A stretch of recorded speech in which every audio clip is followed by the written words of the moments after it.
different today. And I don't need to wait till anybody gets here. It's a little bit different today. Shop Mom is not here today, so it's just me and Bob, my son, here. So we're gonna wing it. Shop Mom is with Grandmommy, and she's having a procedure done. So we'll let y'all know about that later on.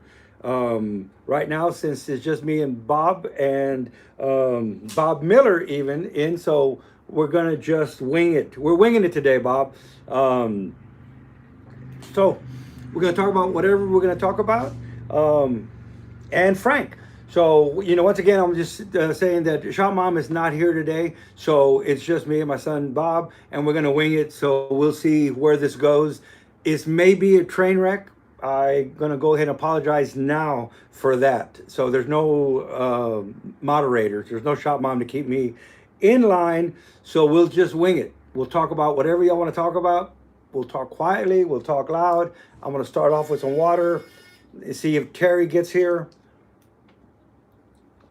And if I miss something, I'm going to try to do my own moderating, kind of. So it's weird not having Shop Mom here. So what do y'all want to talk about today?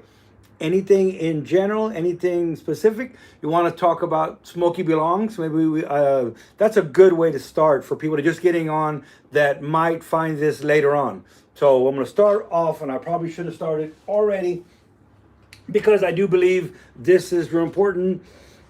Happy Friday. If you don't have your Smokey Belongs stickers yet, I don't know why you don't. We talk about it just about every Friday. Didn't talk about it last Friday, but you need to get one of these.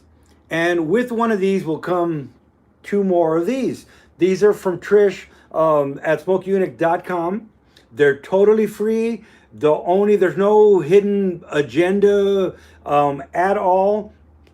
What it is Smokey belongs, and we know where he belongs, and that's what the whole thing is about. He belongs in the NASCAR Hall of Fame. He belongs in every Hall of Fame that there is. So if you'll send Trish your mailing address, and just the other day, this week, I heard her saying that don't make her go look you up on Facebook or on Instagram, whatever, and go find your address. If you really want one, give your address. She's not getting your address to put you on a list to sell stuff, to sell your address. Nothing. She just wants to know where to send these. She's even doing the mailing, everything on her own. This has nothing to do with money. It has to do with Smokey Belongs. So go get you your Smokey Belongs stickers. And all you got to do is, once you get them, here's another thing. You do have to do something for them.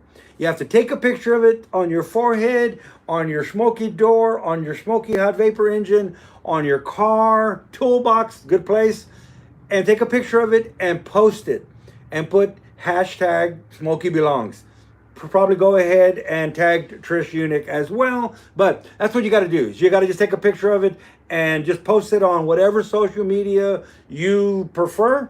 We're not picking on social media. So now that we got a lot more people in the room, it's just me today. Shop Mom is with her mom and having a procedure done. We'll let you all know about that and the outcome, all that, how it turns out. So she's there by her side so we can, for support. So that's why I'm here alone, doing it, winging it on my own. And I'm the moderator today. So it's gonna be a train wreck. I got a feeling, but not necessarily. I'll try to read aloha. The 007. I can go down to Weatherbird. Everybody, hello, thank you, David Johnson, Lawnmower, everybody, just Daniel Smith. I mean, Wade.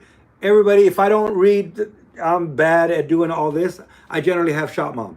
So since we don't have Shop Mom, we can talk about whatever we want to talk about and can't necessarily get in trouble until later. Best regards from the UK. Craig White, thanks for being here. I'm letting everybody know there's no Shop Mom, so it's pretty much freestyle. And we'll talk about whatever you want to talk about. Whatever subject you want to talk about until we get going on a subject, or we don't. I'm going to crack open a beer, get you a water, stay hydrated. And give me some suggestions, or I'll just, like I said, it may be a train wreck. this may go down in history as probably not the best live stream. It's weird not having Shop Mom here. There's no one to keep me in line or let me know what I'm missing or what I should be talking about. Feel free to get it short if you need to go. Thanks, Wade. I decided to hang at the shop. Didn't know how many people would be allowed in the recovery room as well. And so I may be here longer than necessary because I don't have a car. But it's okay. I got plenty of work to do once we're done with the live stream. I had planned to work on the dyno. Last weekend I worked on the dyno. This weekend we're working on the dyno again. We both hands are going to be working on the dyno. So if it takes longer there, I even told Shop Mom not to worry. I'll change my shirt and man, I'll get back on the dyno. Not that I don't have engines to build. What am I missing? New follower, been a valve guy here. Oh, Matt, I tell you, so you're the LS bent valve guy. Welcome aboard. Let's see. I'm trying to read, and I'm just not going to be. Like I said, it may be a train wreck. So I think once I maybe get a sip, I'll be better.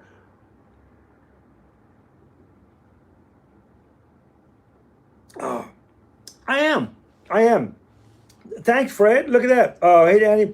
Love your channel. What is the best method for bleeding brakes or a clutch master cylinder or slave cylinder? Awesome. We have something to talk about now. Great question. I would ask, are we talking about old school or late model stuff? Late model stuff is totally different. You actually, and we touched base a little bit of what the modern toolbox would be. And on a new car, bleeding brakes, believe it or not, you need a scanner. There's actually a procedure in the scanner for bleeding. A lot of our Acura has electronic emergency brakes. You need a scanner to pull the pistons back out. I have a little tip if you're doing an Acura and you don't have a scanner, how to do brakes on an Acura without a scanner. But I like gravity bleeding. I'm going to go to the old school Mustang Camaro, anything old school, and I will bench bleed the master cylinder on the bench. All it is two little plastic fittings and two hoses. You can take some brake lines and make it yourself. They go into the master cylinder. You put it into a vise, and you just push the piston in and out until all the bubbles are gone. That's what bench bleeding a master cylinder is about. So you're doing a brand new one. Don't put it on the car dry. You're going to have so much air, and then you're going to pump air down your system. So if you do that, if you're doing a master cylinder, now I'll even leave the lines on. When I walk it from the bench over to the car, the lines are still on. I'll take one line off at a time, put my lines on, and you have very minimal air there. Gravity bleeding really isn't bad. If you got the time, if you're there by yourself, you open up the bleeders. Make sure that you don't let the master cylinder get down low, and let gravity be your friend. A lot of times we grew up and we never ever changed brake fluid. I know it's a service procedure. If Faye was here right now, she'd be like, what? We just never did. I mean, we growing up, anybody out there, old timers out there, anybody change your brake fluid? Nowadays, you want to do it. You really want to do it, especially everything .4, .5 brake fluids. And brake fluid does absorb moisture. So as soon as it's open, even a can of brake fluid in your shop for a long time, once you crack that seal open, it's a magnet for moisture. So it is good to put new brake fluid, to do a flush. So gravity feed is not bad. Besides those ways, you do have a pressure bleeder or a vacuum pump. You can buy Harbor Freight, eBay. I got mine actually off of eBay, and I didn't buy a cheap one. I bought it. I would rather buy a nicer brake bleeder, Snap-on or something used on eBay, than go buy just a generic one on Amazon or somewhere. I'm not complaining about Amazon, but you do have pressure bleeders. Now, I don't know like I said, what year vehicle. If we were talking about something with analog brakes, like I said, any of the late model stuff, nowadays, like I said, you do have to have a scanner to do the bleeding. So did that help any at all? What did Venom had to say? awesome. It came up as I had to okay it before I could see it. I knew that Venom wouldn't be saying anything bad. Um, so there you go, Fred. I hope that helped. But pressure bleeding is just when you're putting a device on top of the master cylinder, and I find it easier to crack the brake pedal just slightly.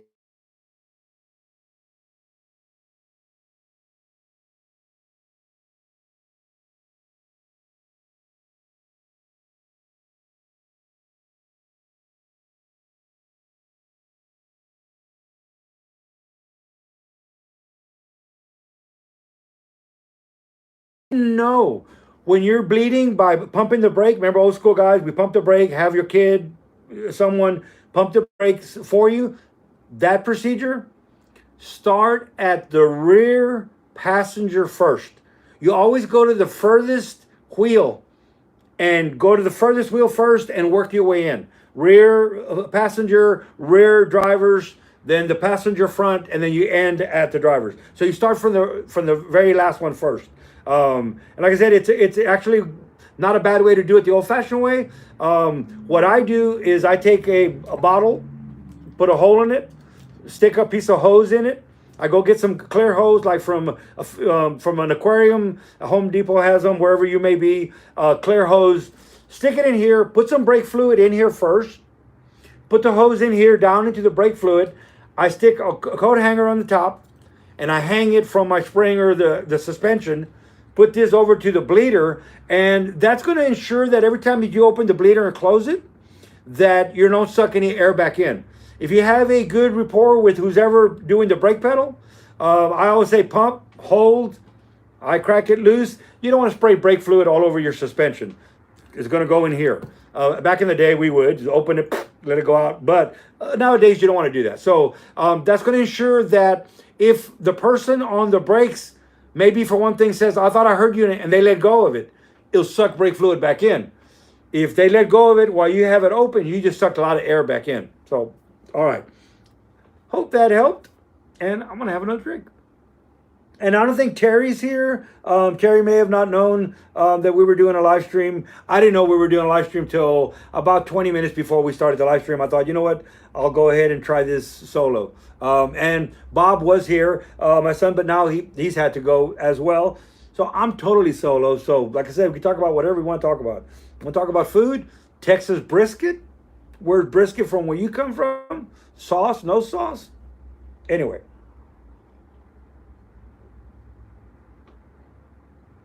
It's quiet. All right, I'm going to read. And I guess there's, I don't know, y'all want to talk about Smokey's hot vapor engine? Smokey Belongs. I still think for the ones that got here late, go get you your Smokey Belongs stickers. How do you get them? Trish at SmokeyYunick.com. You just send her an email, put your address, and that's it. She's going to send them out to you free of charge. She's going to write the envelopes. She's going to put the postage on, and you're going to get them free. All you have to do is put it somewhere. Put it on your toolbox, put it on your car, put it on your forehead, take a picture of it, and hashtag it Smokey Belongs, and post it. Post it on whatever media you use. All right. Hey, I think we're okay. Fred, what do we have? We have a question. This question is a bit more extensive. Okay. I've also looked at my local Toyota dealership where I get 20%. Okay, I'm finding those dealer parts are now cheaper than AutoZone. Yes, you would be surprised. Thanks for that question, and thanks for that super chat. Always appreciate it. And I tell people, and maybe that should be a good point, is back in the day, you never would go to the dealership for anything, but a long time ago, I figured out that a lot of times I always love dealer parts. I mean, if we can use dealer parts for everything, I would use dealer parts, just specifically always dealer parts. But it's not always more expensive than aftermarket stuff. In fact, if I'm doing an LS and we're going to do the oil pump pickup tube, I've said this many times. You know, one of the main problems with the LS, with the oil pickup tube, once it's been serviced, it's the wrong O-ring. There's a black O-ring, a green O-ring, and a blue O-ring. GM changed the tube to a square cut tube, a round cut tube. So how do you know? When you buy a milling pump, it's always going to come with the black O-ring. Well, how does Melling know what pickup you're using?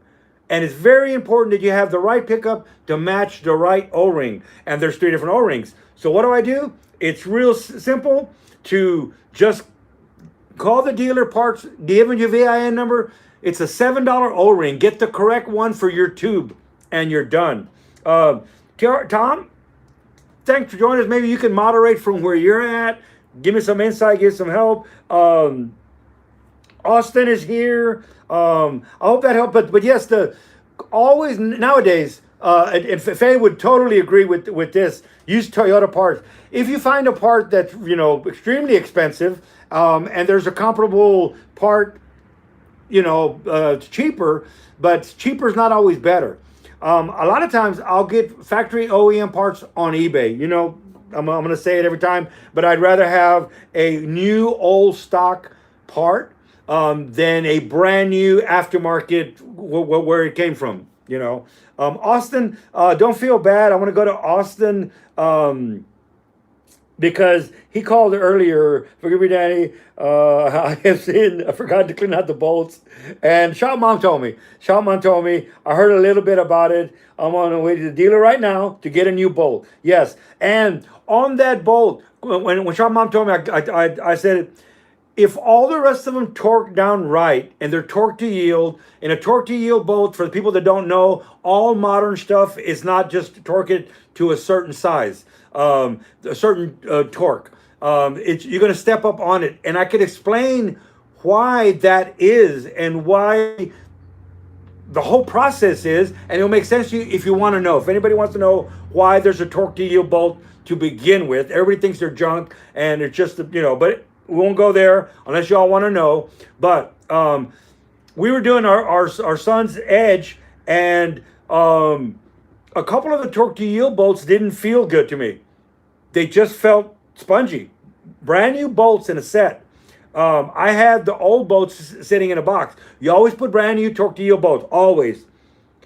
But they felt, a couple of them, 2 of them just felt spongy. It wasn't because I didn't clean the threads. I think that might be an issue on this one, but what I did is I took a couple of the old ones, cleaned it, put it in, and I went through the procedure. They felt better.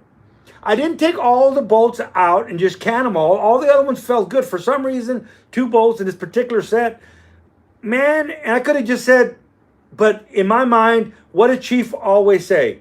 Chief always said, we have enough issues and stresses in our life without adding to them. Okay, so if you have a doubt, nip it in the bud right now. It is going to fester up like a thorn underneath. You will never sleep at night. Now, not a lot of people that sleep at night perfectly fine and never think about it twice. But if you're the kind of person, Austin, I believe I know that you're that kind of person as well. It's going to just keep on eating you. And this is what my uncle would say. Anything goes wrong or you have an issue, you're always going to go, oh, that bolt, it just didn't feel right. The lug nut came off and oh my God, that bolt just didn't feel good. I have an oil leak at a power steering pump. Oh man, I'm exaggerating in the streams, but anything goes wrong or anything has an issue, you're always going to be doubting yourself. You're going to be tossing and turning in bed. What did Uncle say? It would have taken you 5 minutes to fix it. You could have just fixed it right now and slept great. We have enough stresses in our life without adding to them. If you come to the crossroads of something gave you that bing, that flag, that inner thing that came up, ding, you know something wrong, there's something wrong. Deal with it now. Deal with it now. Sleep better. Boom. Anything comes up later, you know it ain't that. And you can start thinking about what it might be, but it's not constructive to be thinking about, oh, I knew I should have changed that bolt. Oh, I knew I should have. Oh, God. You're going to have those. Get rid of all those. Never have those. Oh, it could be this or it could be that. So on my particular instance, I put 2 of the older bolts. They felt great, went on, moved on. In your particular instance, that one, go get a new bolt, it stretched. You know that feeling. You now have that feeling that you may not have had before. When a bolt is giving it up, You know that feeling. You'll never forget that feeling. I tell people, young cats, man, you got to break some bolts before you know how not to break bolts. I said, go to a salvage yard, take your, big wrench, big breaker bar, and start breaking off all the bolts, all the oil pan bolts, all the timing cover bolts. Just start breaking bolts. And they're like, what? Don't go to a salvage yard that sells engines. Go to one that scraps engines. They're going to go to the scrap yard. And the reason I mention this is because just before it gives it up, it gave you a warning. It just went. Before it was productive, but you felt it. And all of a sudden it got spongy. If you go to all the oil pan bolts and you just start turning till they break, you're gonna know, wow, okay. You got to break some bolts before you got to break some eggs. All right, so what is it? I have other questions. I'm not, like I said, I got to moderate myself. So I think I even saw another, man, today's a good day, Fred. There you go, Annie. Did I missing anybody? Hey, I didn't even know that Rose was here. Hi, Rose. Shop Mom is moderating. Praise God from there. Thanks, Shop Mom, for helping. I'm still way up here. I didn't even know when Rose came in. Lawnmower. The last time I saw something was Tom was here. All right, so maybe Shop Mom can talk to my ear to tell me what I'm missing. But Austin, don't feel bad.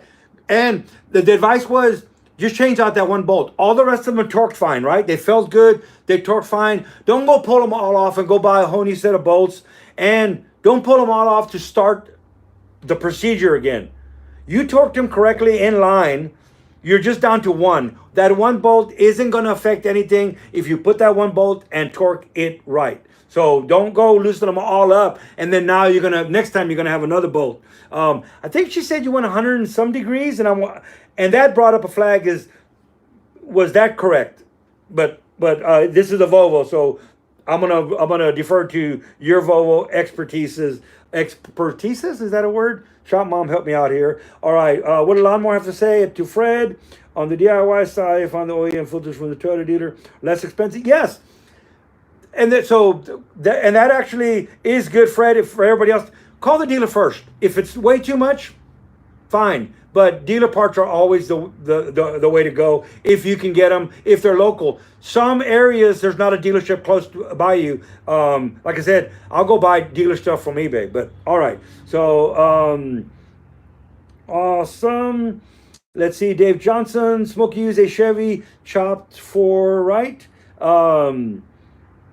I remember the Pontiac half. No, the Pontiac Fiero was actually. I have another one, and I actually bought an S10, and I have enough parts that I'm gonna put one together and put it in the S10 because he was doing an S10 project for Chevrolet. But it's not a half cut. It's actually the 2.5 Iron Duke. It's it's actually the Pontiac or GM 4-cylinder engine. Would show it to you, but I don't want to. But anyway, and maybe we'll do. You go back. The videos that I have where my granddaughter Liliana stepped in and we dissected it. There's 2 videos. Shop Mom and Liliana of tearing apart. That engine is a 2.5 Iron Duke, so that's the one. So it's a 4-cylinder. It's not half. This one is half an engine. It's a 3-cylinder out of a Buick V6. But the 4-cylinder is straight 4. It's not a half of a V8. Okay, Lawnmower. Surprise. I don't know. Great video then. Thanks for these. Thanks, John M. Bell. Yo, mama, I love that. Going cheap always bites you in the rear. Yes. I finally get to Rose. You go till it breaks off, then of course. That's my. Did you get that from? I don't know, Rose, if that's your theory, or my brother had a joke in the auto parts, and they used to tell him stop. People would come in and one of those, they either pick up a set of heads or whatever and go, what's the torque on the cylinder heads? And my brother Bobby would always say, just go till it breaks and back off a quarter turn. Exactly like that. And they'd go, what? And then he'd go, why do you think they put so many bolts on a Chevy? What do you have 5 around? Ford uses 4, LS uses 4 bolts around a cylinder, around a piston, around the cylinder. And Chevy puts 5. and he would go, "Why do you think there's 5 bolts there?" And they'd walk off. And then Richard, the parts, he was actually a partner in the parts department, would run out and go, dude, come back in, let me give you the torque, and scold my brother for doing that. Because people are believing you. They're believing you that that's the torque. So, but that's what my brother's answer was. I don't know if I've told the story before, or if that's the story, or that's how you do it. But that's real funny because that's what my brother would always say. I think things are falling apart from our China relationship. I agree. Yeah, thankfully all of the rest torqued correctly down. Good. Don't untorque them all. Just do that one. Happy Friday, Shop Mom. I'm just seeing that now. TR, happy Shop Mom. Hi, Shop Mom. Sorry. I'm trying to look at y'all. Look down here. I should be looking it up there. All right. Hi, Rose. Hi, Lana. Okay, cool. I'm gonna go over to Fred. Another one. Do you have one last question? You can have as many questions you want. You keep dropping those dollars, and I'll sit there and answer questions all night. I want to ask questions. I've ever tried CAD plating or chrome plating your own fasteners, or do you have a shop that does it? And actually, I love doing all my own stuff. And CAD or CAD, there's all kinds of different ways to anodizing. Is it Eastwood has a little kits. Yes, awesome. Around here, chrome plating has gotten really, really, really expensive. The only places in San Antonio are the people that do aircraft chrome plating. So you have to kind of go outsource and stuff. And they don't do the kind of chrome that I call it California chrome. And in California, I got buddies in California, and they go across the border and get triple chrome. Triple chrome back in the day was they would really chrome stuff, and it's thick. This 600 Chevy we have there, it was chromed in California, and it is totally looks different. You can hold it up next to. It's deep, deep, deep chrome. I mean, it's just so. But around here, chroming is very, very expensive. I now have started doing my own powder coating, so I powder coat everything now. So I love powder coating. I love any kind of coatings. I want to start getting into engine coatings as well. Nowadays, you can do this all at home. Back in the day, we didn't have the internet. We didn't have the Google machine. And you had to go to a library and read a book. Now, eBay has a kit. Not eBay doesn't have anything. People have kits out there that you can do just about all the stuff. My powder coating gun, and I think it's Eastwood. I'm bad with names, but it's just like a professional gun. I've had it for years, used it, and it works perfectly. So powder coating, and now I kind of like, if I'm doing something real nice that's not a restoration, we wouldn't want to powder coat any parts on a restoration because they didn't come powder coated from the factory. But old school restoration stuff. But if it's anything else nice, I don't like painting the oil pan. I'll powder coat it. So it's better, durable, and I love powder coating all kinds of stuff. So I'm going to start getting into doing in-house coatings of piston rings, and not rings, but pistons, valves, and such. At one time, we coated with kinds of coatings for wear. We were doing piston pins, we were doing bearing, we were doing everything, and maybe to the point of a little excessive, no bang, and some of the coatings were actually coming off and flaking. We would do stuff on our own circle track program, not anything for a customer.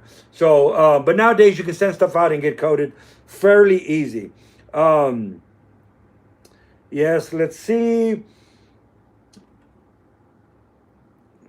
She's at the hospital and just thought I would check in. Thanks, Shop Mom, for checking in, because everybody misses you, and I'm kind of feeling a little lost without you. And I have no one to let me know what's going on, if I'm doing right or wrong. So I couldn't be doing wrong. Maybe, I don't know. I could be doing wrong. I don't know. But time for another. I don't think Terry's here, so I'm gonna have a sip for Shop Mom. Sean Adams, hey, I always have, stud 007, stud, I always, always bad. Caesar, We know Austin is too white and nerdy. That's Austin. So here, I don't want to just read these. And Lewis, hey Lewis, how you doing? Golly, we have everybody here. Dave Johnson. Man, I have everybody here.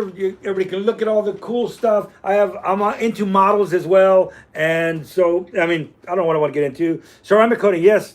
Coatings are awesome. So moly coatings and ceramic coatings. If you want to keep going to what Smokey Yunick would do, if you want to keep your energy and have your energy do work for you, then you need to control your energy heat. And by controlling it means I can either send it out the pipe or send it out the radiator to atmosphere and not get any work out of it, or I can control it and use it to where it needs to be used. I can control it and use it to spin a turbo. I can, so we want to be efficient in the ways that we use energy that we've already paid for. All right. What? No one asked about why the tortilla bolts need to be stretched, so I won't get into that. Let's see. I'm off Wednesday, and I guess I could come in on Wednesday to give you a gift to Christy, and I get it posted. I'm afraid it has powder. Yes. And these inexpensive powder coating guns, like I said, you don't need $1,000 gun anymore for a couple $100, and they work awesome. I have an extra oven if anybody wants to make a powder coating oven. I'm actually working on the home shop, and I'm clearing stuff out of the home shop. So I have a big oven that used to be for engine blocks. It came from another shop. I already had a professional oven for engine blocks and heads. They made one, big one, that they would put blocks in to heat them, to put cylinder sleeves in. So this big box could actually be stood up, and it would mimic my upright powder coating oven. Anybody interested in a powder coating oven? I was going to offer it to Rose, and thinking, I don't know, she's got a lot of things going on anyway. Thank you, TR. Thanks, because I wasn't actually if you wanted to come in and sit in, but I know there's a lot of stuff going on, and I wasn't sure if you were going to be there. Yes, I'm without adult supervision, so this could go. Like I said from the beginning, this might be a train wreck. I mean, I don't think it's going to, but who knows where this will go. Any opinions regarding ceramic versus semi-metallic brake pads? Wow, I have an opinion on that, and I've been doing brakes for a bit. And so on brakes, they started coming up with these ceramic brakes, But what did I find in the early on days? Awesome, better brake pads. Well, yeah, the brake pads don't wear out anymore, but they were trashing rotors. Man, it would just go through a set of rotors. I don't know if I'd rather, change out the pads or the rotors. So I like a semi-metallic pad, especially on older vehicles. They seem to be a lot better. A semi-metallic with a factory brake rotor works really, really good. So we were at one of the conventions, and we were talking with Bendix on brakes. And this was several years ago, and they had ceramic pads and all that. So I went in and kind of gave them my little what's the deal? Because I don't like ceramic pads. Wow, Michael Sullivan, I'm going to cheers. I'm going to say cheers. Stop right now and say cheers to that. So on the ceramic pads, I said, it tears up rotors.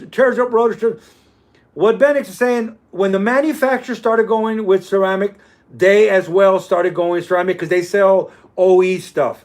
And so here's the deal. Late model stuff does take ceramic pads, but the rotors are made with higher nickel in them, and they're better. So my opinion, on an earlier vehicle, unless you're buying the pads and rotors as a kit for like a Camaro or a Mustang or a Chrysler or a Dodge, then I would probably go with the semi-metallic.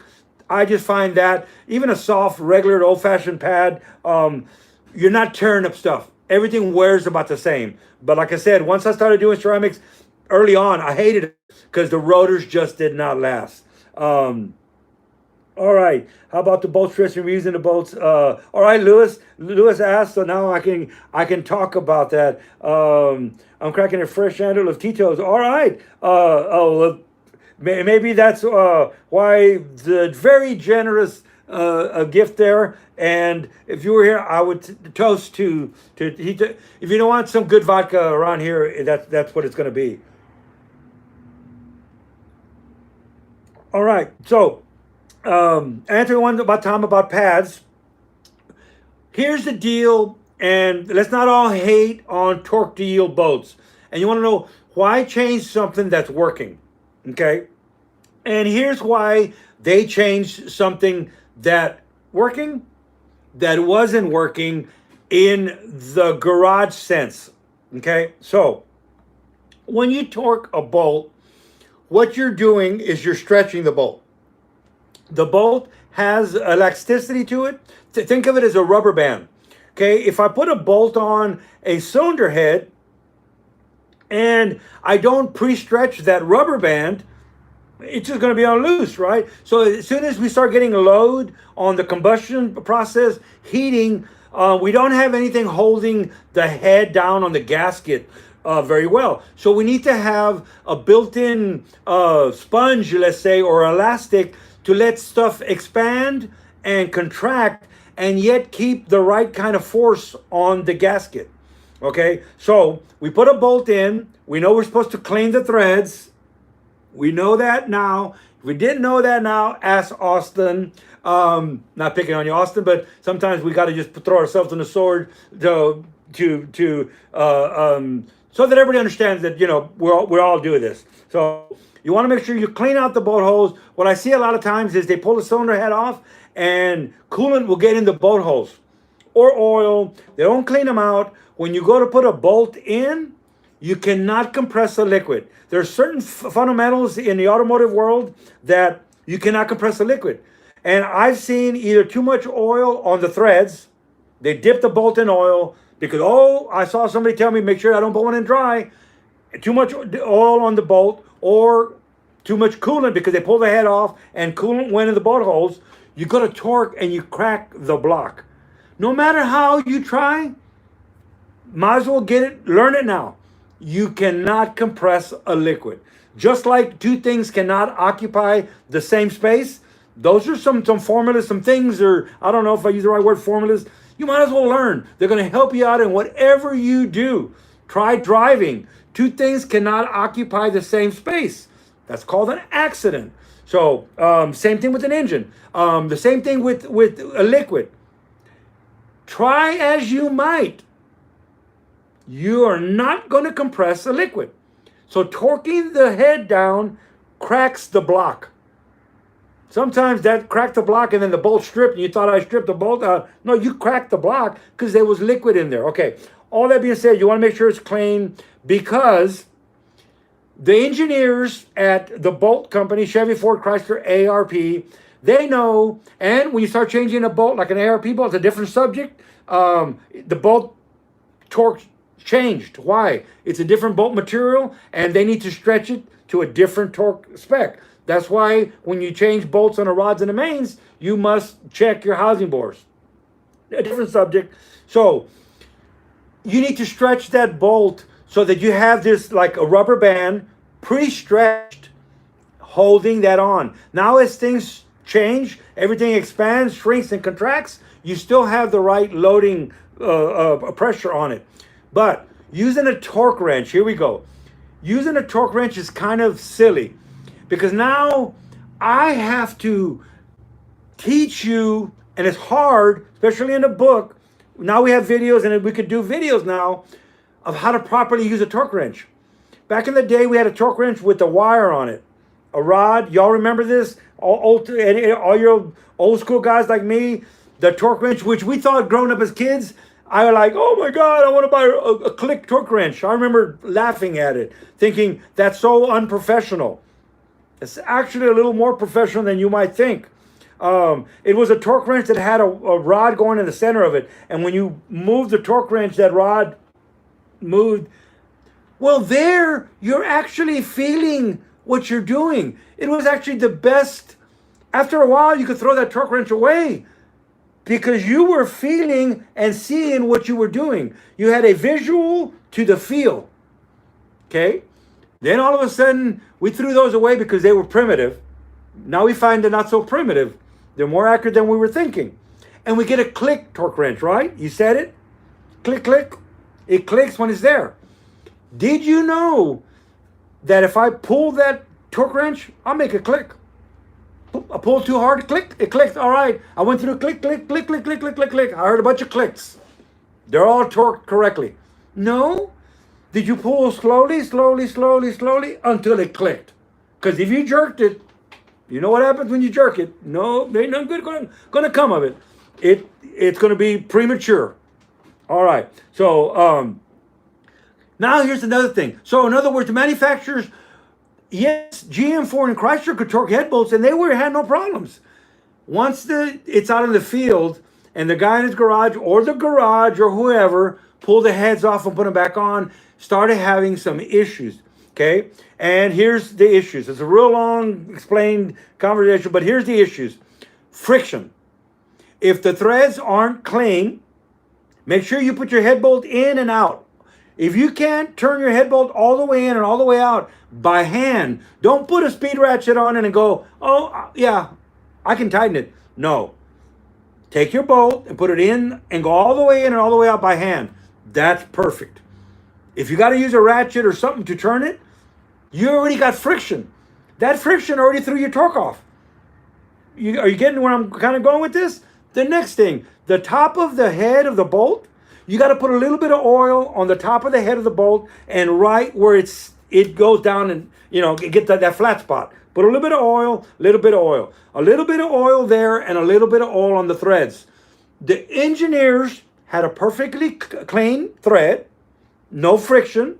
They put oil and they started to test that bolt in a lab and pulling that bolt. They already know how much friction is underneath that washer and in the threads. So when they tell you 75 pounds torque, they know that that's because of the friction. The friction is included in what needs to stretch that bolt correctly. What was happening, all these people weren't cleaning their threads and having all these issues, and they're having failures because the torque wrench clicked. Okay? Diesels went into the torque to yield way before cars did. Okay? And the reason is, have you ever torqued the head bolts on a big Cummins? You got 300 pounds torque and you got all these big bolts. Well, they knew that a normal torque wrench, that much torque, there's too much friction. And friction was causing bad head gaskets because people weren't cleaning their stuff right. So guess what? We're going to take away your problem. We're going to take away any chances of you screwing this up. So they went to a different kind of torquing procedure. It's called torque to yield. It's because I need to stretch that bolt and I can't rely on you cleaning the threads. So, I mean, this is what it is. So, you're having too many issues doing it the right way. You're missing steps and you're blaming the head gasket. So we're going to make it easier for you. Like it easier or not. So Diesel started doing it first. That's why on a torque to yield, what do you normally have as the first torque reading? Right? About 30 pounds, right? 35 pounds, 40 pounds. It's a small number. It's a very small number is your initial torque. You could still screw it up, but the likelihood is probably not. And they already know in the lab that 90 degrees plus 90 degrees, they know how much that is going to stretch that bolt. And it's going to be correct. When you're going that 90 degrees, it may be going, go the 90 degrees. It's doing that because you didn't put oil underneath your bolt. If it's popping on you, it's because it's dry. And the friction is throwing off your torque. So they went to torque to yield because it's a very low number. You can almost not mess that up. And then after that, you're just going by degrees. 90 degrees, 90 degrees, 90 degrees, or whatever the degrees may be. That will stretch the bolt correctly. And that's why we have torque to yields, because people just weren't doing stuff right. So it made it easier for you. All right, how many people did I lose? Did I lose a lot of people? We got 30 still in here. Bob's still in here. All right, who am I missing? Assuming that it is set right, analog is still better. And it's really going back to, now we're finding out that old torque wrench. Here's another thing. I almost forgot this. Good. That Venom, analog is still better. When I hang or throw in my toolbox or throw in a cardboard box or whatever, the torque wrench with the needle on it, perfect. It doesn't affect it. What were people not doing? Oh, I've been in many shops, and I'm not going to talk about it, and they put the torque wrench back without putting it back to zero. Do you know the torque wrench, when you pull that thing out and you set it at 75 pounds, 30 pounds, 20 pounds, and you click, you pull it back and you go to zero. There's a spring inside. It's a calibrated device that uses a spring that puts more and more tension on these little fingers that make that clicking. If you leave it at 70 pounds and put it back in your toolbox, and the next day, next week, or whenever you come back and use it, you can forget it. That torque wrench is no longer accurate. Torque wrenches must be put back to zero. My next favorite torque wrench, I should bring all my torque wrenches out, is a dial torque wrench. Because when you're done, it goes back to zero. No calibration necessary. Torque wrenches should be checked and calibrated. If you're the kind of guy that leaves it torqued, or the guys in your shop, if you pick up a torque wrench and it still has a torque number on it from the last guy, I mean, good luck. But do we do stuff by luck, or do we try to get the, like Cheryl would always say, Chief would always say, the luck has nothing to do with here. I go knock on wood, whatever. We haven't lost a camshaft in 10 years. That's not luck. So luck has nothing to do with that. Any doubt, nip it in the bud. So analog, really, we're learning that analog is really, almost better. Analog torque wrench, if it's a needle type, is always accurate. Okay, so let's see. I probably got a loss that I missed. I don't know. More pressure. Pulling slow is always more fun. That comes with maturity. Dave Johnson, okay, there we go. This is always it's always in the details, yes. Oh, geez, all on top. Here we go. Is there okay? That's what happens when Lane's not here. I put 2 beers on the table because, I didn't even look at the time. Oh, we still got a little bit of time, but I don't know. I don't know what this is. This is freestyle. So anything, we're still going good. Let me finish reading. Yes, TR, I'm glad as well.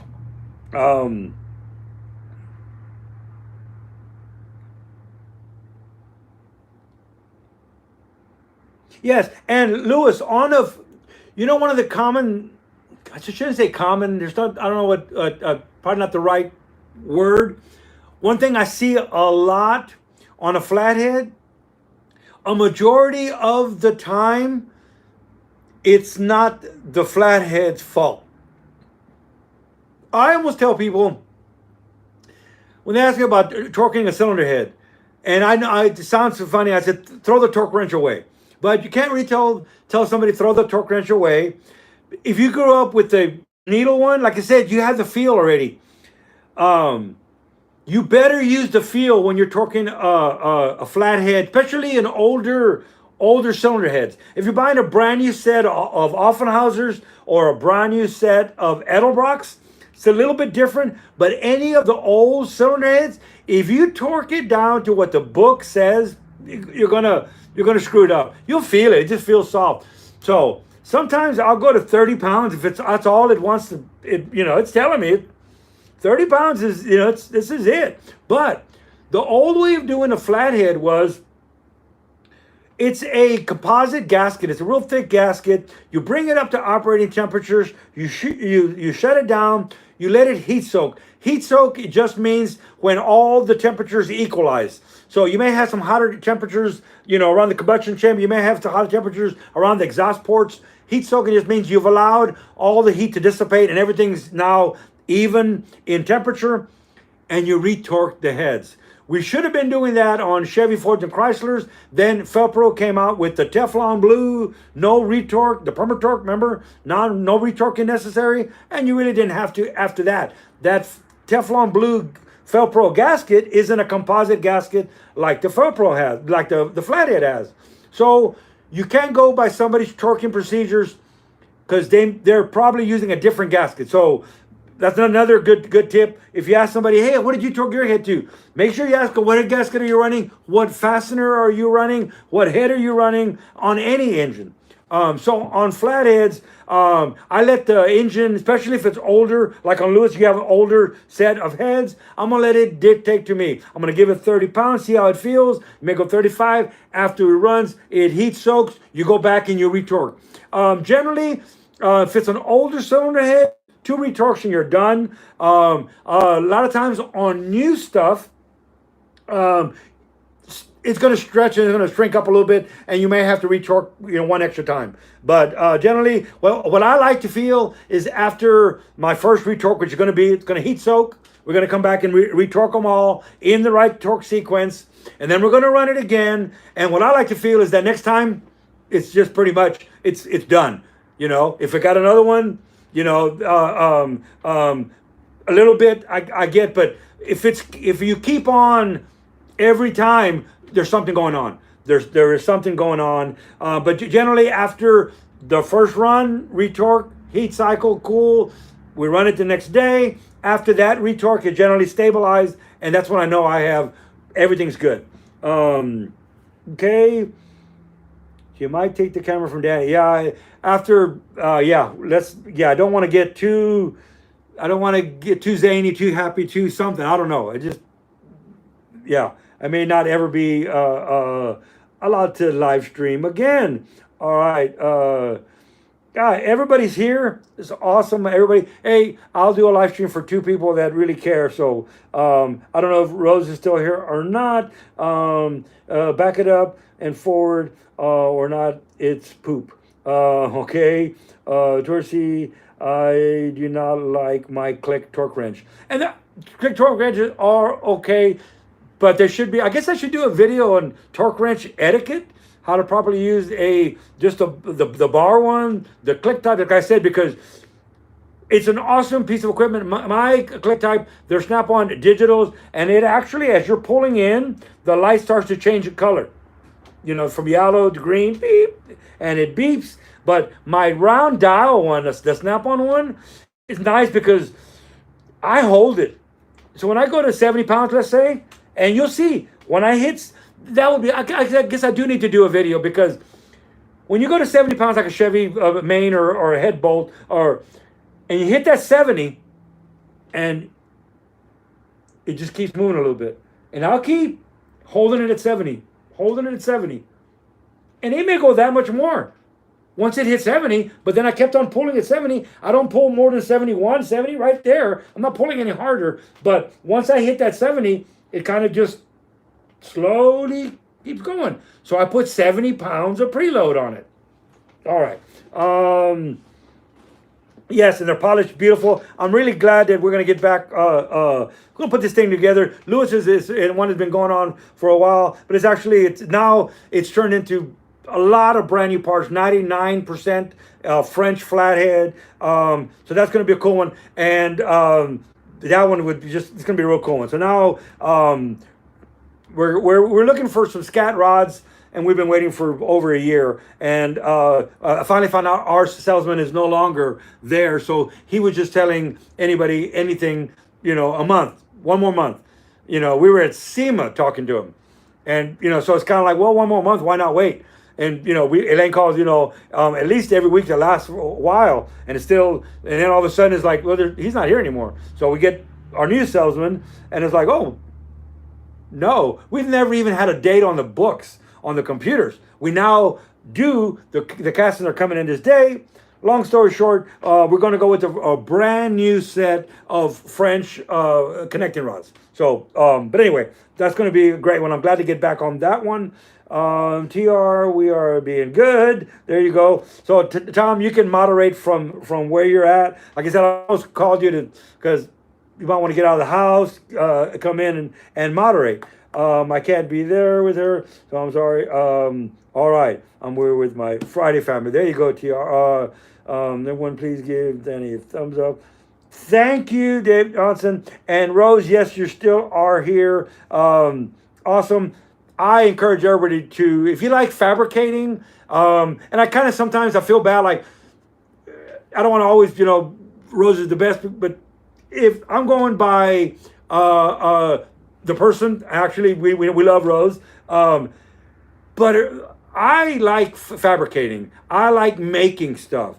Go and look at the stuff. She's pouring, she's just pouring metal. She makes bushings. If you don't have something, she'll make up the ingredients and pour it and make a bushing, or she's bending plastic. She's hammering metal. She's stretching. I mean, all of of what goes into actual metallurgy. I mean, I'm probably not even pronouncing that right. And she's way better at pronouncing and uses a lot bigger words than her and Shop Mom get along great on words, and I'm just a fabricator. But anyway, that's why I encourage everybody to go look. If you need, she's making panels. If you're into vans, I always say in my mind, she brought the van back, because I wasn't looking at vans at all since the 80s and the Good Times van. Remember when, our old school guys, we know the Good Time van.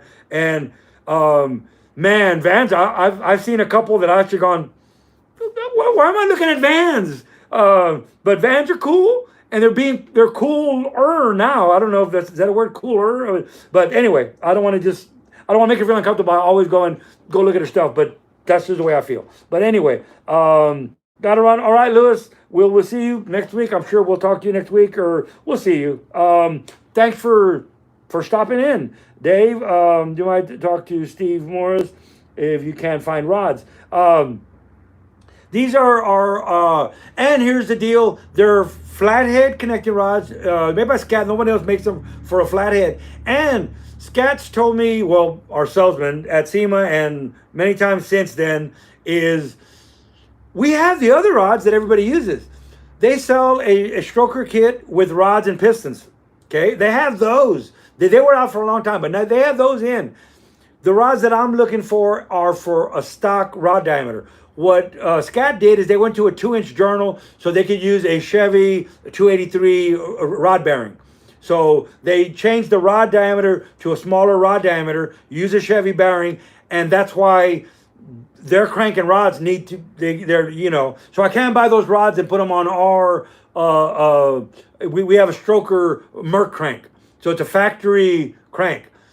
I've been counseled by other people, friends or whatever, pull the crank out and cut the rods to 2-inch and then use the new, well, I hate to cut a crank to a 2-inch journal that, we've already cut to the right size. I'd rather just have the right rod. But anyway, that's the thing about that. Well, Rose is just true. So anyway, I don't know there, Tom. I think, I don't know what I know. That makes sense. Have you ever worked in Chevy Corvair? I used to, I like Corvairs. I've had several. My first Corvair was a Corvette. Crown used to make a kit for it. It's a 66 Corsa with a V8 in the back. And it's in Austin now. And I really, really, really regret selling that one. I sold a 63 Spider, turbo Spider. I never liked the 63 Corvairs, the early ones. I just didn't think they were very sexy as a kid, I just didn't like them. But boy, 60, 65, 66, I love those. It reminds me of a Chevelle Camaro kind of. And then I came across this turbo Spider, red lacquer from the factory, all complete turbo Spider, and man, okay, so I started kind of liking the earlier ones now. It sat in my house for a long time. Somebody came to look at it, and they were a Corvair fanatic, and just really, really, really knew everything about Corvairs. And I thought, you know what? It's time to kind of, I can't have one of everything. And I sold the Turbo Spider, which kind of rare. You know what it's a turbocharged Spider 63, even the insignia on the dash had all the emblems, everything. The floor was just bad on it, and I had already cut the floor out. So it needed a new floor and a paint job. Engine was running. It was anyway. I thought, you know what? This guy knows every model year. I mean, he's really, really into his Corvairs. It's going to the right person. He's going to finish it. And it didn't need mechanical. It was running. It all opened the hood up and it was beautiful, done. But just needed the paint job and the floor put in it. The floor was already cut out.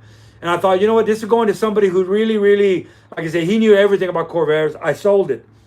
He wanted the Corvette, and the engine was out on it. And no. He came back the next day with an empty trailer. After coming back with a trailer from Austin to pick up, he came back the next day. He said, I gotta have it. I gotta have it. And we went around. I said, nope. It's I got it from a friend of mine in high school. From his dad, was the president of the Corvair club, and it was his personal Corvette. And I've had it all my life since high school, and the same thing. And finally it's like, it's going to somebody who really, really obviously drove back. Well, I told him no already. Cash in hand, just kept whatever, and I said, I guess it's going to the right kind of guy. You're really, really, this guy was really in the Corvair, so I got rid of it. So you're saying, yes, Corvairs are cool. I love them. So it's like a Volkswagen, it's like a Porsche. It's in between it's a 6-cylinder Volkswagen. So it's like it's a Porsche. It's a Porsche. Awesome. I love them. I'm kind of crazy that way. They are cooling, yes. And the whole history on the Corvair and Ralph Nader, I don't blame Ralph Nader. You want to know what killed the Corvair? It was Chevrolet killed the Corvair in their actions. To be honest with you, I'm not going to get into the political stuff, but they could have nipped it in the bud, and instead they spent money into tearing down Ralph Nader. All this money to tear him down, as opposed to put that money into fixing some of the problems. So some of the problems with the Corvair were that it was designed, it was badass, rear engine, it was America's sports car. It had all of these things going forward. Independent suspension, just an awesome car. It was really a sports car. It was a driver's car. But they took their car and they debuted, I believe it was the Detroit Auto Show, one of these big auto shows, and it went like, crazy. So it's going into production. Well, the problem was that everything was so cutting edge that the engineers and the draftsmen and engineers were worked out on paper. They couldn't produce what they worked out on paper. So before they finally built everything, GM went on board. They took it and showed it off. They had sales and promises that we're going to have all of these cars in production. Well, here's the thing.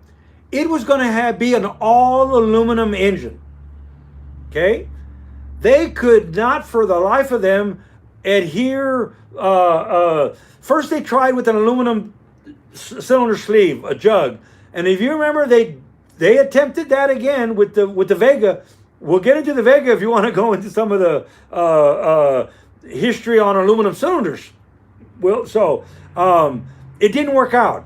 So what they were trying to do is they were trying to embed silicon, a lot of high silicon content in the cylinder. And they tried with different, Rose would really love this, with just, metallurgy, and it didn't work out. Once you wore the thin thousands or 2000s in the cylinder bore, then you had soft aluminum and aluminum gall. So it wasn't working out. So then they decided to do an iron sleeve with some aluminum fins on it. They couldn't attach, they tried and tried all different ways to put fins on them. They tried casting a cylinder with aluminum. It just, they tried. So it was already too late. GM already, we're going on board, we're making it. Okay? How can we get it done in time now? Well, how does Porsche do it? Porsche does it with an iron cylinder. Put 6 iron cylinders in the darn thing and get it done. Okay, it worked. It was such a well-engineered car, the weight distribution and everything, that extra weight on the back of the car, and there was a couple other components, they couldn't make it all aluminum. In the design, in the drawings, in how much aluminum weighs, it all worked out. But when they changed components because of overshooting the promises, GM, once again, and that's what happened. So then when they fixed the cylinder problem, it added too much weight. The car really, really had a lot of power, and it started to spin out. Also, the belt across the back was a V-belt that went up to 2 pulleys and turned. It actually bent, turned, went around the top cooling fan. Okay? So Porsche and Volkswagen, both the same essentially. Their fans are a little bit different. The belt doesn't turn. They put the fan down on the engine. Makes sense, but the belt had to turn. That belt having to turn, there was a decal, there was things on your manuals. You got to change the belt out every, I don't remember, 10,000 miles, 8,000 miles. Don't hold me to the time. Nobody did. That belt would pop going down the highway and your engine would catch fire. Okay? The gas tank's up front, but the carburetor's in the back. Engine would just catch fire, aluminum, fire in the back. Oh my God. So we had a fire issue, engines catching fire, cars wrecking like crazy. They did a lot of studies, and Chevrolet should have just fixed the problem. You shouldn't have jumped the gun. And you know me, I very rarely ever pick on, and I'm not picking on anybody, but just the facts. And instead of nipping it in the bud, they chose to take a lot of money and try to defame, try to make, Ralph Nader look bad, affairs, whatever, all these different, you used all this money to try to, as opposed to fixing the problem. So anyway, that's the core. I love Corvairs anyway. I love Corvair. To this day, I will get me another 66 Corvair and put a V8 in the back. That'll probably be, you always wish you had the cars that you once had. My Cuda and the Corvair are the 2 cars that I wish I would never gotten rid of. All right, Danny, if you find a Turbo Spider, if I find a Turbo Spider, there you go. I'll let you know. All right. The Turbo Spider is an amazing car. Like I said, I now appreciate 63s. I mean, I appreciate that body style too. I never liked them. But now I look at them, and of course, because I don't have one, but please let me know. All right. Thank you for the story. All right. Yep. Okay. But people are like the unscrolls. We should focus on the slightest issue. Yes, we do. If there's something going on here, make a fire over here. I'm with you. All right. And guess what? We're here a little bit longer. Unless Shop Mom gets on and tells me that I need to get off, I'm waiting for Shop Mom to pick me up anyway. I could actually. We've been on for 4:30. Y'all tell me if you want me. If you had enough, I'll change shirt and get back to work on the dyno, or hang with y'all for a little longer. Y'all let me know. Hang or peace and assembly grease. Y'all let me know. All right. Still got 36 people in the room, so maybe I'm gonna give myself a thumbs up. Shop Mom's not here. I could do that. I'm going to finish this beer. We might have another one. Y'all let me know. TR, what do you think? If you're still in the room. Rose, what do you think if you're still in the room? Dave Johnson, what do you think if you're still in the room?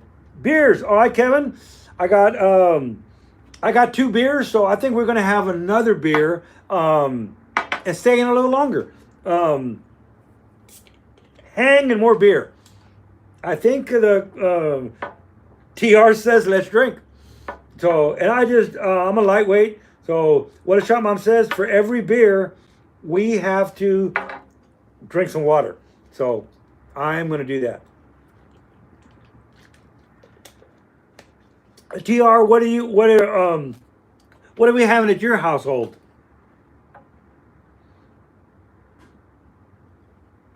It's official. I opened the second one, so can't leave until that happens. Más cerveza. Yes, Mr. Frank. Yes, más cerveza. And Pachanga Friday to anybody. I don't think Irish whiskey. All right, there you go. If you're a whiskey drinker, toast to the Irish whiskey. Did you get that 134 Willie's done?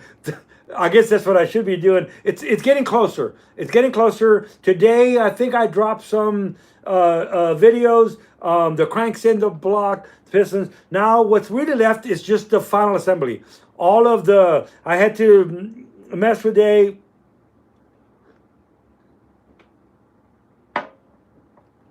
everything is another can of worms per se, and I make sure we nip in the bud. So I set my crank end play today. What engine sits behind you? This one here, Rose. Good. That is, anyway, so it'll be done next week, and I'll do some the videos. I don't think we're gonna run it. I don't know. The customer may say to run it, and the valve jobber's done. If you watched all that, so today all the valve train went in. The valves are fully adjusted. The crank is in. The end play is set. So basically, it's now I'm working on all the covers. I have all of the stuff acid dipped, but they're real rusty. So on Monday, I'm going to either glass beat them or I'm going to dip them and get rid of the rust. And the blocks are already painted. And do the final little assembly, which now it goes by pretty fast because all of the hard stuff is done. All right, Rose is asking about this engine. This engine is a very, to me, it's a very important engine because it's Smokey Yunick's hot vapor engine. So there was more than one of these done. I thought when I got this, and I'll tell you how I got this. I got it from Tony Allard, a family friend of the Yunicks. That's where the door came from. That's actually you probably heard these stories already, but it was Smokey's granddaughter and then daughter and then Tony in the procedure of how I got to meet everybody. Smokey was a long time ago, but where the engines come from. Smokey didn't personally give me this engine, but it came from the family. So anyway, I always believed that this engine was one of the early ones. So what we were doing on this engine, because I have other engines as well, and Tony got a Fiero. Chevrolet picked up the original Fiero and crushed the car. So it's in the books. We can get back to the book club. The car was crushed. But Smokey kept every engine he ever built. So the engine got pulled out. Okay, engine and transmission got dropped down. And then the car got crushed. GM crushed the car. Tony had that engine as well as all the other ones. He found a Fiero, a white Fiero, just like the one that Smokey had, and did it like a clone of that car. So that would be the car that's in the Hot Rod magazine. The Motor Trends, that Fiero that you see right there, that's the original. Well, the original engine and transmission, it's in the Don Garlits Museum. So Tony built this car as a clone with the original engine and transmission, and then put the gauges in the car by photos, just like Smokey would have had, and built a pretty good clone of the car. He did put 4 of the Goodyear Bald Eagles. I've shown you the tire last Friday. And Smokey worked with Goodyear to design this tire, but it never got put on the car. Tony put 4 on the car because they were originally going to be made for a hot vapor car. That went to the Don Garlits Museum. Tony wanted me to restore this engine. It was, everything in Daytona Beach, Florida has a lot of rust. After Smokey's passing, they actually undid the sump pumps. The sump pumps, I don't want to say undid or just didn't turn them on anymore. He had sump pumps in all of the different areas because it's in Florida and the water to keep everything dry. Well, they stopped turning on those pumps or the breakers and water started coming up and there was a lot of moisture. So everything has a lot of corrosion. So we were going to do a cosmetic restoration and this was going to the Don Garlis Museum. So it was going to get donated to Don Garlis Museum, and I had the task of restoring it. I had been in the other hot vapor engines, so I know what I'm doing. And I had never looked inside of this engine, and I'm building a 3-cylinder hot vapor engine.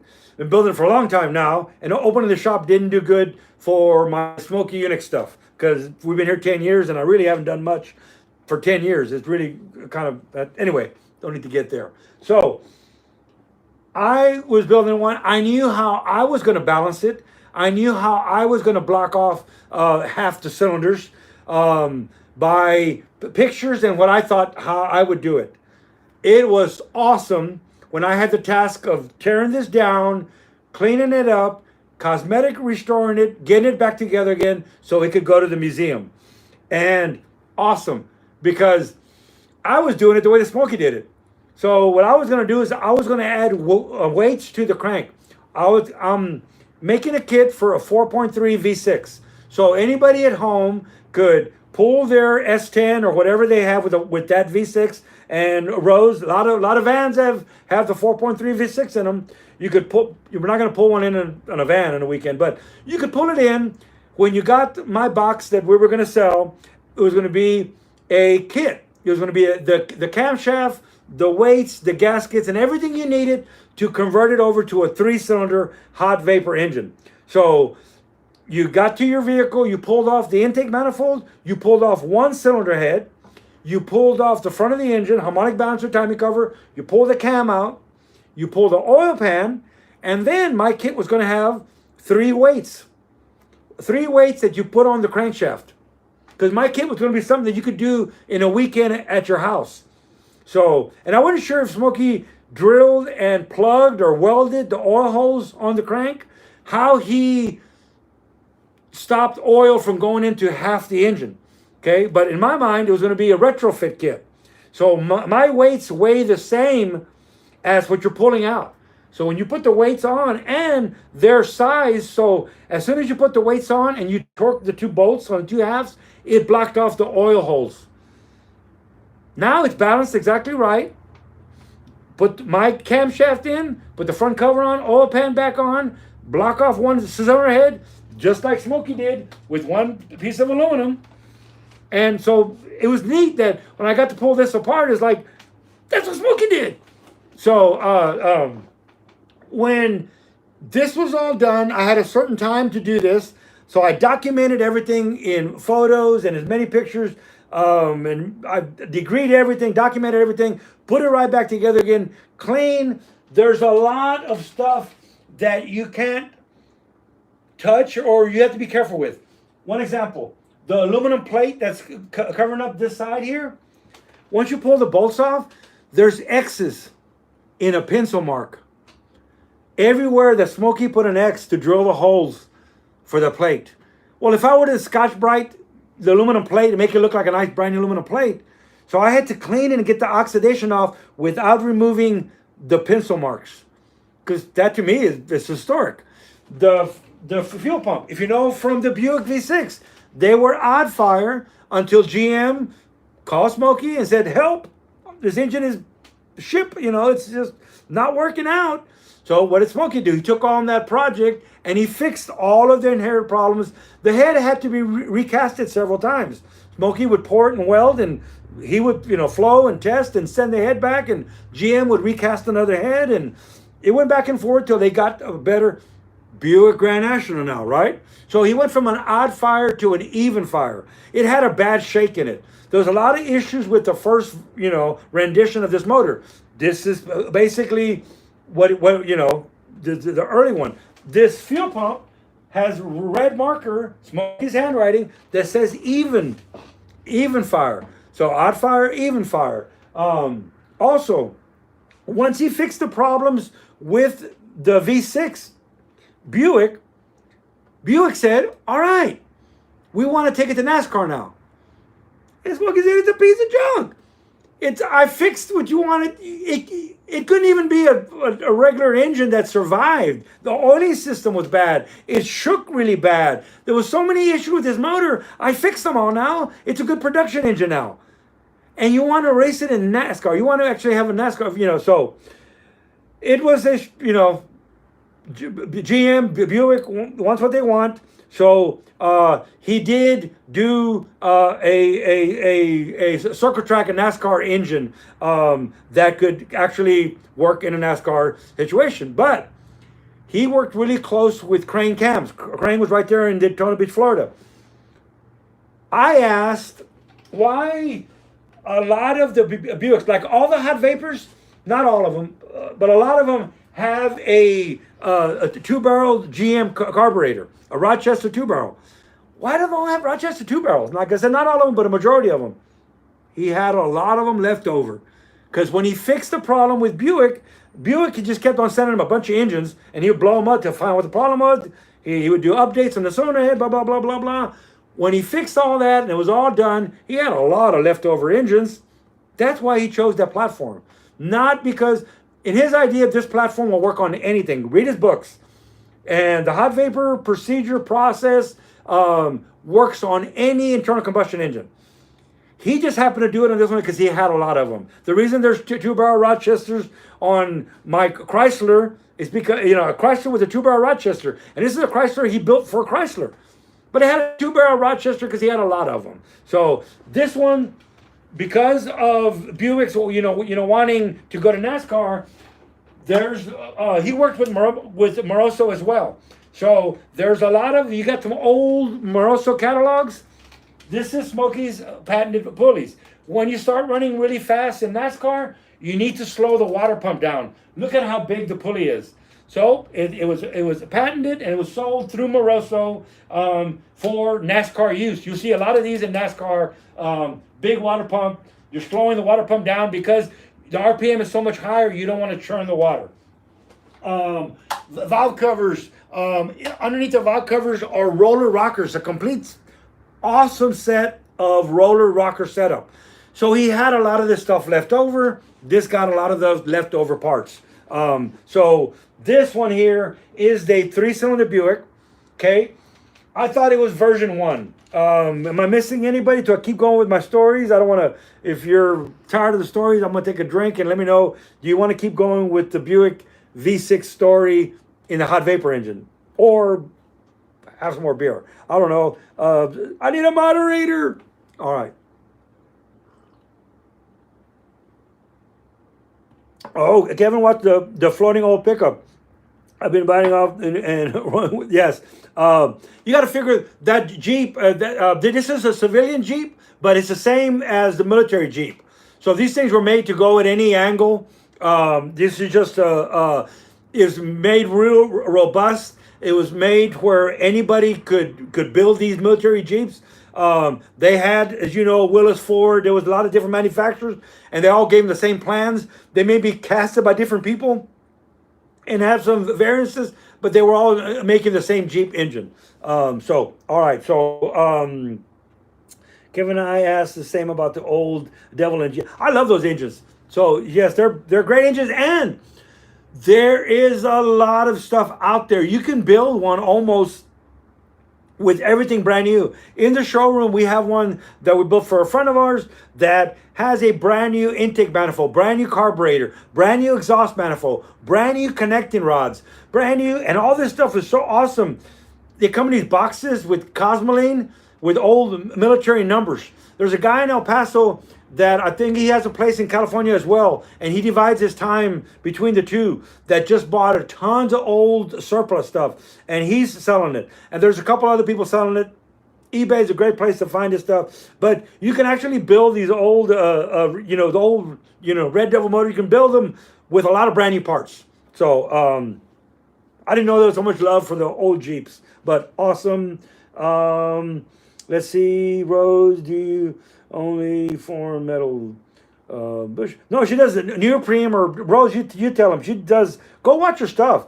I think I saw, I don't know if it was urethane neoprene. It was a bushing that she poured herself. Do various urethane casting. Yes, there you go. And I mean, I'm sure if the money's right, she can make you anything. What I'm saying about the money's right is time costs money. But as for a fabricating ability and knows metallurgy, as well as not only metal but plastics, and you're not, at least you're paying for quality and knowledge, and not just, oh, that costs a lot but it's being outsourced or whatever. No, I mean, it's all handmade. I mean, really awesome. When I retire, I'm gonna pony up the money and take one of her classes on metal forming. I think I could just she brings joy to me because of making stuff by hand. If I wasn't doing this, I would be doing that. All right. I have 4 of them. Some are F-134s, yes. So there's L-134s, F-134s. Some have all the valves. The F-134 has a big old intake valve. So some of them have the valves all in the block. It's a flathead. And then some half and half. Some have the exhaust valves in the block and the intake valves in the head. There's different, there's the F and the L. So there you go. When I was in Army Reserve, I think ours were L's, but anyway, I have 4 of them. You can sit there and idle one up a big hill, get out and walk next to it. Go hunting, walking next to it. They just will not die. I know some up here that are on ranches. This was going back to a ranch or a farm in Blanco, and the oldest gas, you can't even light the gas and it'll still fire up and run. They have more trouble keeping corn and grain out of the pipes from the rats than they do of it ever not working. I mean, so all right. And Rose does make a lot of panels for vans, floor pans, her hoods, her louvering. So if you have a car, you're building a 50s Merc or something, and you have a hood and you want it louvered, it might be somebody you want to talk to. But let's see, Hyundai, yes. Need shifter bushings. I bet your Rose could make you some.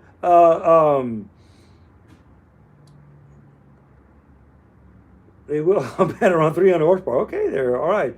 Just picked up my new head bolts. Yes, and you're back, and I'm still on. So I don't know. Oh, I don't miss it too much. We decided because I don't have a moderator, and I don't know if Shop Mom's even in the room anymore. She might not be in. And TR said I could. I'm going to blame it on TR. And about 3 or 4 other people said, have another beer and hang with us longer. I thought if y'all were tired of me, I'd go ahead and log out and get back on the Jeep. Or really, I want to get back on the dyno room. Maybe tomorrow I come on live from the dyno room. I don't know. We got a lot of stuff in the works for the dyno room. I'm thinking of we're remodeling our shop at home. I have a big shop at home with a lift in it, and of moving the dyno room over there and retiring and just do dyno videos. But not to worry, I'd have to find somebody that wants to, anybody out there listening wants to machine shop, come on, I'll teach you everything, and you can have this and I can go home and I can dyno. But anyway, there's 2 beers talking there. But I'm all on board. Anybody wants to get into the machine shop world, come on. We will make you, you don't have to be a partner, you can own the whole thing. All right, so let's see here. Where do we at? The 4.3 Buick NASCAR engine was crazy. Yeah. Oh, I remember Donnie Allison, Texas Motors, a long time ago. I was there. We had built a V8 in a late model. And, like I say, you don't want to go, you can't race with these guys. They got $1 million and they got more. This is back then. So if we can get in there and be in the top 10 with those guys, that's a win, win, win, win. If we can get up a little bit further, even better. Anywho, we're there. We had qualified. Everything's good. Here comes the helicopter, into the infield. There's Donnie Allison, I believe it was. It was Bobby Allison's son. He flies in. The whole first day and the warming, they have a test driver to warm the car up, to go test it out, everything. He flies in just before, flies in, they drive him over to his car, he gets in his car. I will say that day we finished more laps than he finished. I was really pleased. That was a win-win for me. But these guys have so much money. But man, I have never, that V6, it was awesome. Hearing that thing fire up and then warming it up. I hung out a lot there because that thing was really awesome.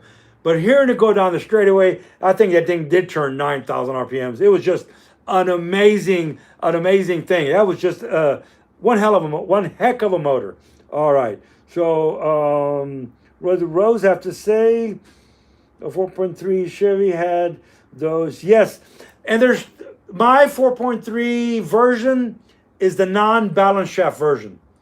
Now I have some balance shaft version of those engines, and I guess if 10 years ago I would have finished up with my 3-cylinder version, I could have decided if we needed the balance shafts or not. I don't know how this is going to be. You know, he doesn't have no balance shafts in it. You know, now I've never run that one. I've got to call it a night. All right, TR, I've really enjoyed. All right, TR, I don't know if you have any great good news, bad news. If TR's calling it a night, I'll hang a little bit. Wow, is it already 5? Until Shop Mom tells me to come on and go or something. But peace and assembly degrees, TR. We will see you this weekend. I am sure of it. Okay. I don't know. And if y'all let me know if y'all want a piece of assembly grease out or keep hanging. Y'all let me know until Shop Mom lets me know. Somebody else needs to let me know.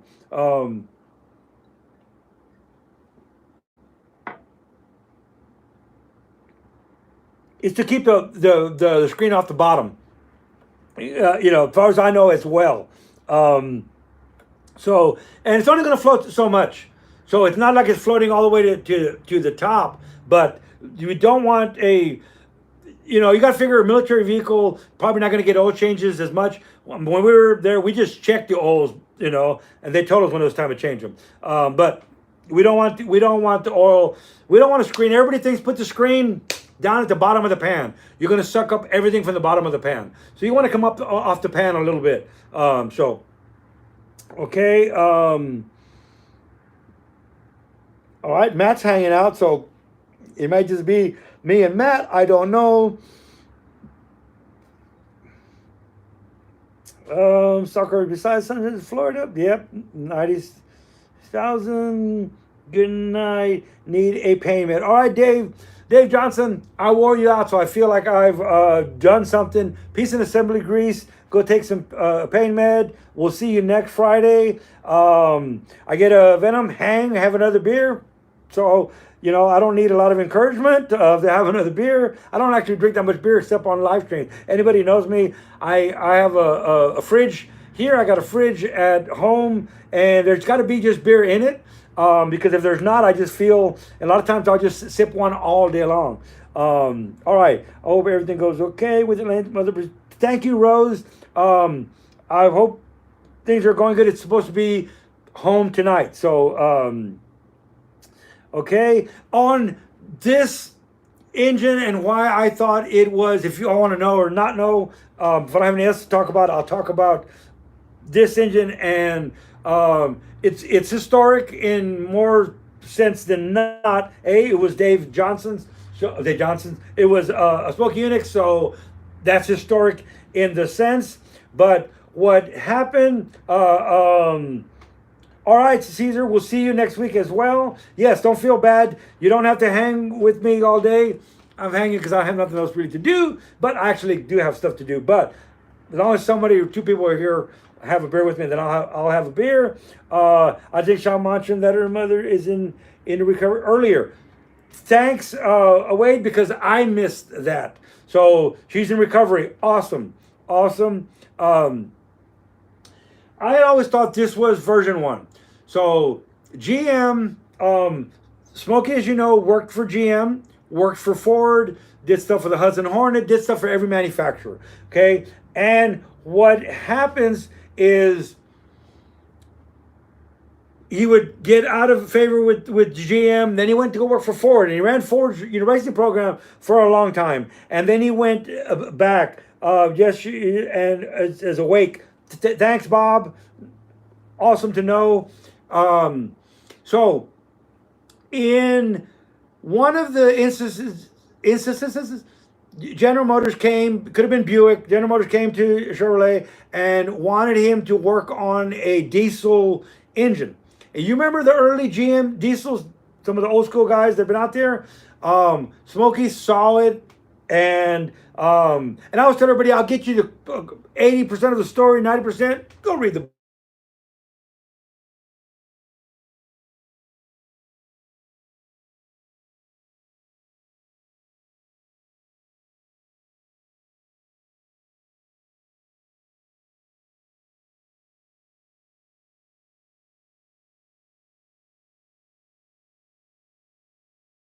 GM wanted him to work on this diesel. He evaluated and said, no, it's not going to work. It's not going to work. It's junk, and that's all there is to it. GM went on with development on that engine. So they were going to show it off at, I believe, the Detroit Autorama or one of these new shows at the beginning of the year, and already had a spot there, and it didn't work. So the engine didn't work out, and they already had told everybody was going to be there. It's going to be this new Buick with this diesel engine, blah blah blah. So they went back to Smokey and said, "We need your help. We need you to get this figured out." He said, "There's no figuring it out. I told you originally it wasn't going to work, and there's no amount of work that's going to make this work. It just doesn't work." And I wondered if that's when they took an Oldsmobile V8 and they made it into the diesel. Remember, some of those that may know GM stuff. Anyway, he said, "But what I can help you with, I have a 3-cylinder Buick that I've been developing. Let's put that in the Buick, and you have a car for the show. Awesome. That's all I can help you with. There's only 30 days. There's not enough time, and there's no fixing that junk anyway." They, when it finally came down to it, we'll take it. So he puts a 3-cylinder Buick. I thought it was this one. We'll decide that later. In the car, it goes, and it actually was awesome. It succeeds. It is just awesome. But when they come back, GM gets back to its stubborn ways, because then it's like, we'll look at this.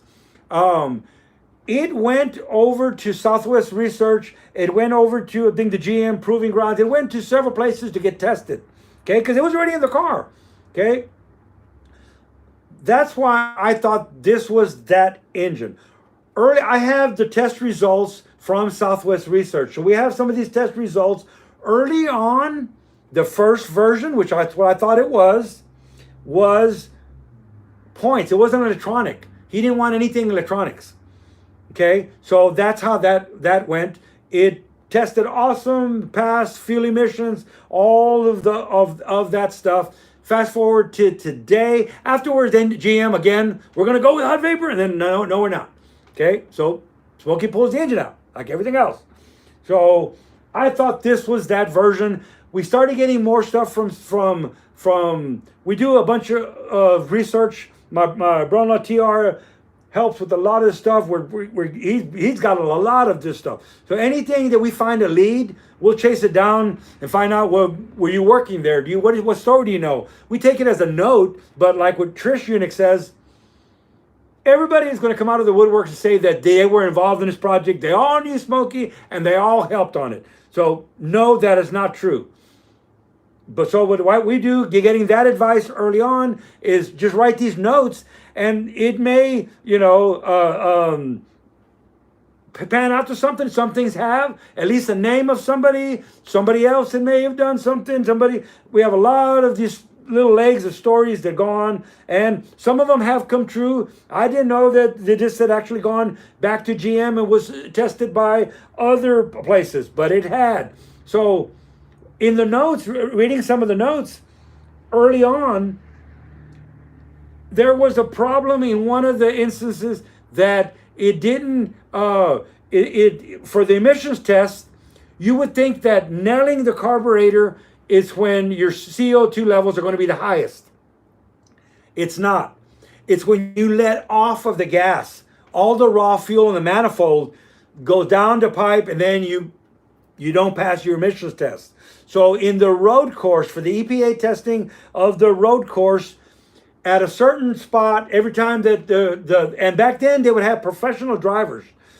Now they have computers that can control everything. Back then, you had professional drivers that got paid a lot of money to run that course the same every time. And he'd have to run it a few times. We have the course times. And every once in a while, he'd have to run it till he was consistent.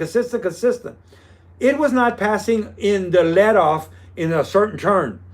Smokey takes the car, comes back, and it passes with flying colors. What the emissions guys from Southwest Research, and we have the reports, they didn't know how he did it. There wasn't fuel injection back then. You didn't go to your map and go, oh, okay, yeah, I go to that window and I lean out right after the throttle. It gets me a throttle position sensor that he released. Let's pull the fuel, and then there wasn't any of that. It's analog. It's a carburetor. They could not figure out how someone could take a carburetor and in one specific spot lean out the fuel and not affect, when they put it back on the test, how did he not affect anything else and only affect that spot and fixed it? Amazing that he could do that. That's what they were amazed. They wanted to ask him, what, but he wouldn't answer. South Research had the thing, we don't ask questions. He asked the questions, we give the answers. But all of them had the question of, what in the heck, how did he do it? Okay, so fast forward to right now, looking at this.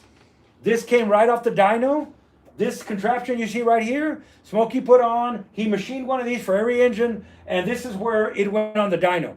So it doesn't have a filter on it. Some of the engines I have filters on them. This one came right off the dyno. We know that. Also, very important, right in here, the distributor. It's electronic. After the next version, he finally did go with electronic ignition. He did go to there, but the first version was points. So having it be a one-off 3-cylinder electronic distributor tells me this wasn't version 1. This is one of the later versions. So the DeLorean had the latest version. The DeLorean. Go look at John DeLorean's, the deal he struck with Smokey Yunick. There's pictures of it out there. The 3-cylinder the DeLorean was going to be a 3-cylinder hot vapor engine. That deal was done. And then John DeLorean got popped. We'll need to get there, but there was a $70 million deal. I have the actual contracts, and we didn't get the contracts from the Smokey Yunick family because a lot of stuff was lost in the fire. Those came from the John DeLorean estate. All of the John DeLoreans, and notarized all the documents from the deal and the documents of when he took this proposal to the board to get money to want to do this, and they allotted him money to go test this and where it was tested and the test results and all of that. So we have that data from the John DeLorean side. But if you go look at the 3-cylinder hot vapor DeLorean, the hood's open, there's plenty of pictures out there, and look, got this valve cover on it. Okay, it's a 3-cylinder Buick that's in there. That's what was going to be in the DeLorean. All right, so I do not know. I think I need to call Shop Mom back. Bob, what do you know? Bob is here. Maybe he could be my. I'm sure I'm missing a lot of stuff. I'm going to try to get. Here everything goes right. Dave gets the rest of the leg. I'll go with Dave. I'll see you. Okay. Maybe it is time to, I think Shama mentioned that her mom is in recovery. That's how far back I'm going now. Yeah, she said she's awake. All right. So I'm getting the news. Y'all got it before me because y'all weren't reading. PNAG, have a great weekend. Peace and 7 degrees, Austin. I didn't get to say bye. Back. Thought I was having another flashback. I'm back. Yes, I'm still here. Internet didn't want us to hear that story. I don't know what that, did it get blocked out? There's probably a lot of stuff that may get blocked out on today's live stream. I may not get monetized. I don't know. I hope I do get monetized. So when you wait to crank the 3 journals for the missing rods and the pistons, Are there any compensations for the missing combustion that is needed? Well, great question. That is actually, at the time, I could only do data. I only had a specific window to get this thing done and get it back together again. So I documented everything, and I guarantee you that is on my notes to figure out the formula is going to help me. I was going to have to go old school and running a dyno try. So now I'm going to pull my notes from this one. But very good question is because, and that's the ability of having it. I got it done, went through it all. I documented everything, got it done. Tony came to pick it up. He was here in the Smokey Yunick, his big trailer, black, says Smokey Yunick on it. Came, they spent the night, and then they were here that morning. We were going to load this up, and it was going straight to the Don Garlis Museum. We were going to go, and we were going to induct it into the Don Garlis Museum. Okay, and have this rolled out to the dock. He's backed up, the trailer's down, and we're rolling it. Tony's got the front, I got the back. We're going through the shop. We're at the dock, and he stops, and he says, I finally have the answer. I've been praying about what to do with this, what to do with this. I don't, he goes, even last night at the hotel, and I just don't know, because that was the plan. The plans are always still the same, so it wouldn't change it, but he just knew, anyway, he just said, I just got the answer. And he pushed back on me, and I'm like, cool, what, and he says, it belongs here. I already donated the Fiero to the Don Garlis Museum. It's at the back of the museum. It has rope across the front. The engine is aiming to the back.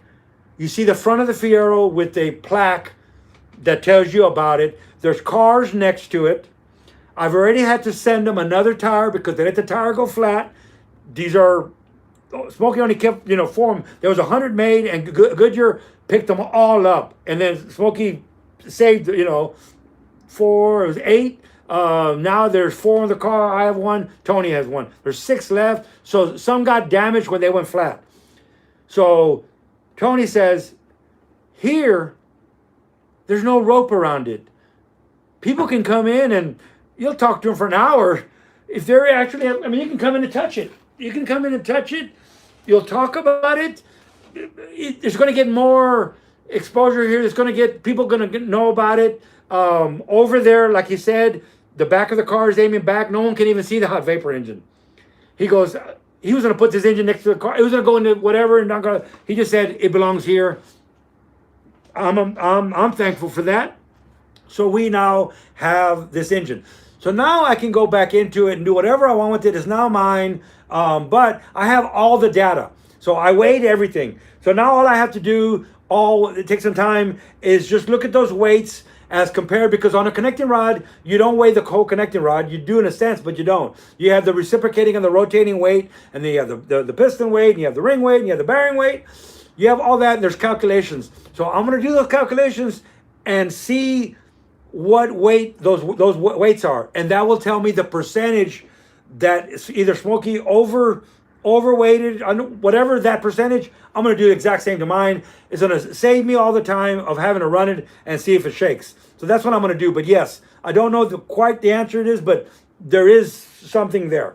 All right. Missed about the first 45 to 60 minutes of that story. Sorry, Wade. I don't know if it was a story on the hot vapor. Just lost the sound for a bit. It's better.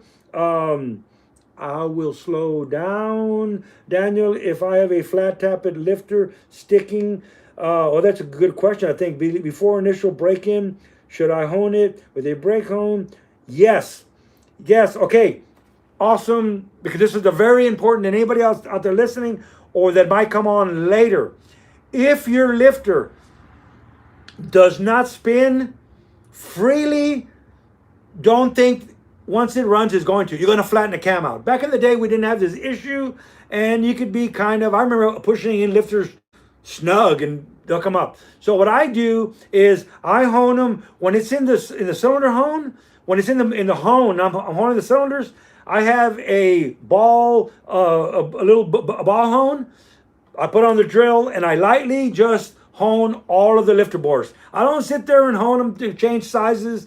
All I do is maybe 2 or 3 strokes down each one to get rid of any little light surface rust or any little burr. When I'm assembling, I take out my marker and I mark every lifter. As I'm spinning the engine over, you'll watch and they'll start to turn. All your lifters will rotate. If you're doing your valve adjustment and you're turning, your lifters aren't rotating, stop.